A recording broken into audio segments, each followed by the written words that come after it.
Nikki Newman's recent tumble off the sobriety wagon on The Young and the Restless wasn't her fault. She was thrown off by a cocktail of drugs from Claire and her Aunt Jordan.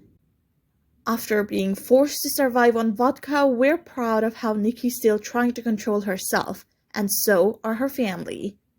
But things are slipping out of hand right now, and let's just hope Victor and her kids find out about it sooner, because remember what happened the last time Nikki had booze in her hands. So rewind to a time when Nikki's drink of choice was, her choice. She didn't just sip, she guzzled, and then took the wheel, leading to the tragic night when little Delia Abbott met her fate. It's amusing how the protagonists of soaps can even be murderers and yet they face no consequences.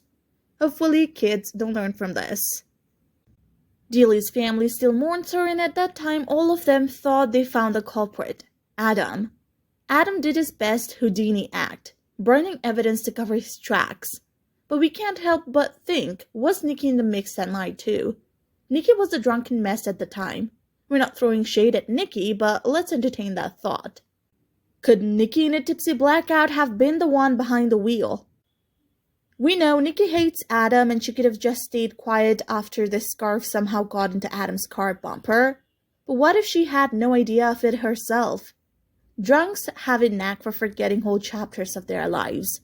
One time I blacked out so hard that I had a hangover for like 3 days. So what if Nikki's current relapse becomes a trip down memory lane? Maybe she could get flashes of the night poor Delia had died. She might finally recall how Delia's scarf somehow ended up on Adam's car.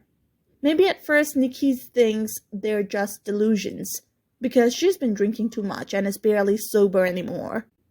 But the more she scratches her head, the more those memories flood back. Nikki's going to be devastated if she's the one who killed Delia.